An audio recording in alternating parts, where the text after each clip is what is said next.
Buying a new treadmill is an incredibly exciting time. With it fresh out of the package, you set it all up, put on your running shoes until you realize, I have no idea how to turn this thing on. This short video will detail exactly what you need to do to turn on the treadmill and a few common troubleshooting tips in case it just won't start.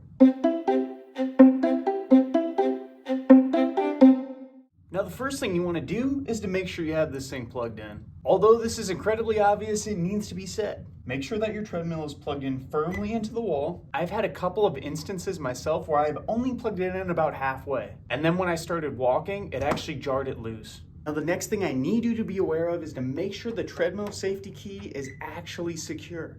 This little device is actually a safety mechanism on all treadmills. So if it is not fully magnetized or clipped into the machine simply won't start. If you want to see a full video I made showing you how to use the Treadmill Safety Key, I'll go ahead and link that right now. Now, the last troubleshooting tip to turn on your treadmill is by making sure the on button is of course on. Most treadmills at the front and bottom of the treadmill have this on and off switch that needs to be turned on fully before it can actually begin. Once you've gone through that entire checklist, all you have to do is press start and then press a mile per hour and then simply start going. Of course, when you'd like to stop, you can just simply press stop.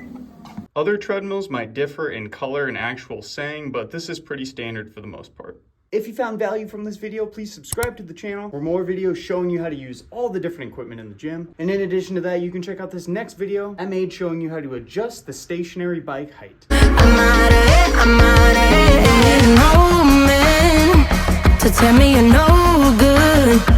I'm brushing away.